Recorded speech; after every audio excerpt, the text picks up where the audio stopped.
Greetings, YouTube. I did a video recently dealing with dragon scale armor and the moral and ethical quandaries involved therein.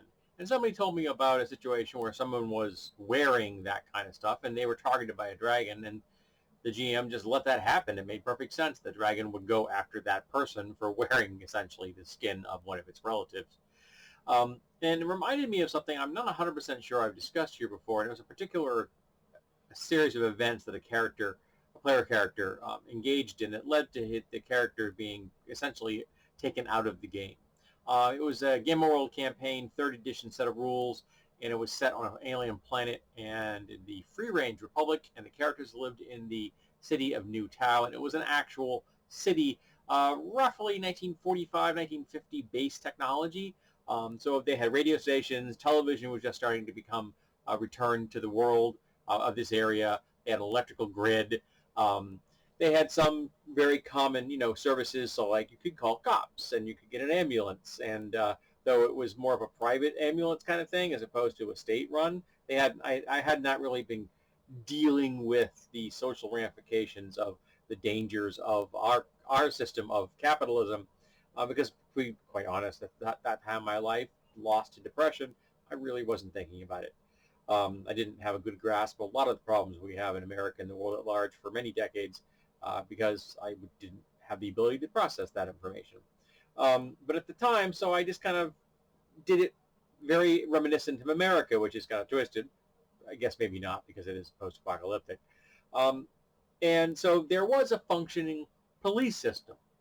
And the player characters were going after a big bad, and the big bad had like taken on some cops, and they like literally found like a cop embedded in a wall. The big bad had just like beaten them up and just kind of shoved this guy part way through a wall, so his like legs are just kind of hanging out of the wall. And one of the player characters says, "I search his body." Now, we never think about that in a game. When you're doing a high fantasy or post-apocalyptic setting, searching bodies is just the norm. Go watch somebody play Skyrim.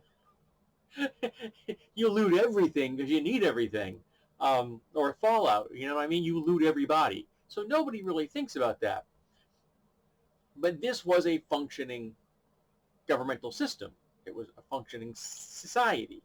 So by doing that, he was robbing the body of a cop. And he found a Mark V blaster, which was a type of fairly advanced energy weapon. It was not the most advanced in the game, but it was pretty solid, energy pistol.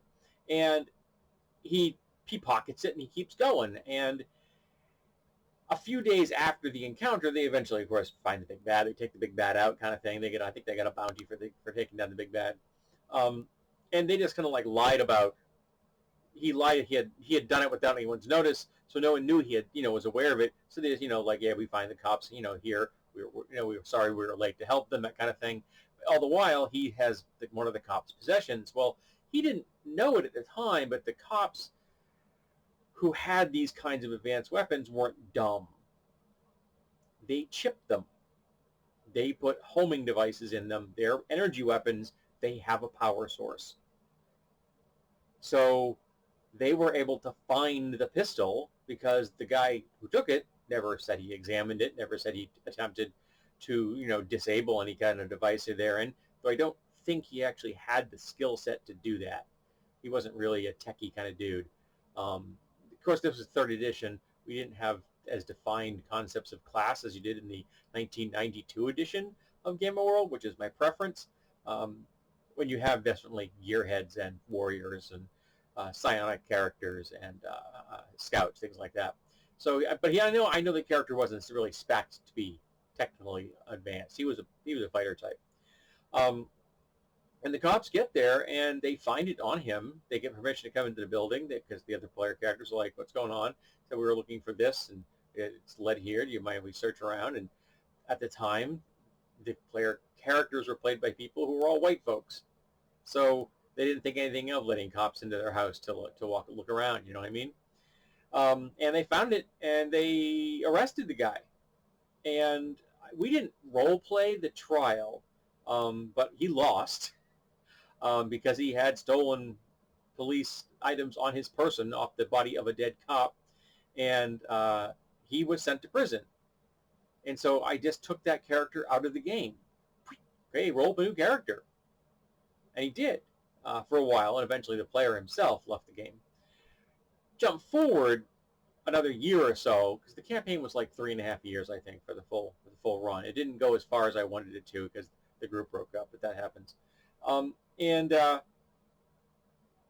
there was an attack, major attack on the city from an enemy state. And so just for fun, I rolled to see what happened.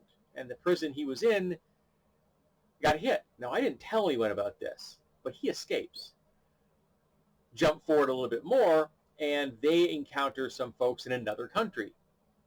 And they look around, and the people are like, I think they were cats, and they were kind of doing the whole Arabian Night vibe with them. Yeah, I was tasteless. And he noticed that all of the guards were non-feline humanoids. So the guy in charge had essentially hired janissaries with the idea being that none of them would try to take him out and become a leader because they couldn't, because they're not of the same species. You had to be within this to be the leader. You had to be a member of one of their feline bloodlines. And one of the guys there was the old player character, whose name was Wrath, I believe, being a guard. And by that point in the game, there was only like one person in the group that remembered Wrath. Everybody else had new characters or new players, new people had joined the game.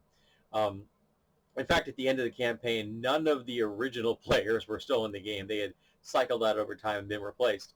So like the player characters, I said, you notice someone that looks familiar, and they like kind of recognize and then the person just kind of slides their Ray-Ban down their nose and smiles like, yeah, it's me, and I'm out in the world, and I'm still being the badass I always was.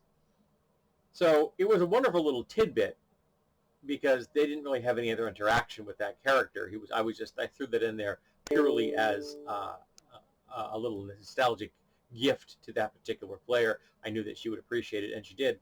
But the idea that actions have consequences is important. That if your characters are working within a social structure, you have to make sure that that structure has a feeling of relevance. It has to function without the player characters. It has to function around them, and it has to react to them. If it is just background setting, if it's just like cardboard cutouts and the characters are walking past it, it doesn't have that feeling, that texture of being a place they live in. We had a character in a fantasy game where a noblewoman hit on him, and she was essentially a cougar, and he was not interested in an older woman, and he turned her down, but he was not tactful at it. He was brusque,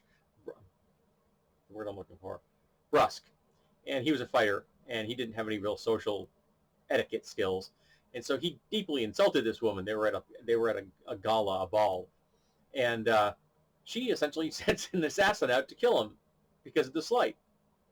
There were consequences to his actions. He could have gotten out of that situation and saved her face and not had to, be involved with her if he had been smart, but he wasn't. He acted the way the character would have acted. So I give kudos to the player, but the player himself didn't have the best social graces either. So at least it was true to form. But again, consequences from the actions that a person engaged in the overarching society around them. And that is important. I like when things go on in the background where the player characters aren't doing something, that they may have set things into motion, and those motions continue even if they're not there, even if they're not aware of it, and even if they are or ignoring it, and even if they put it off and think, well, those things, I can handle those things later. Well, maybe you can't. Because just because you're thinking in your head, I should reply with that, to that text I got yesterday, but you don't for a couple of days, and by the time you do, that person may have no interest in you at all. The world continues and rolls along without you, and that needs to be in our games. Otherwise, the settings just become very flat, and that's not fun for anybody. So let's talk about actions and consequences. How have you used those in your games? Have you dabbled in the kinds of court etiquette? Have you had player characters doing the classic, murder hobo thing and had to pay for it? So let's discuss the ramifications of characters actually having to pay for the consequences of their own actions.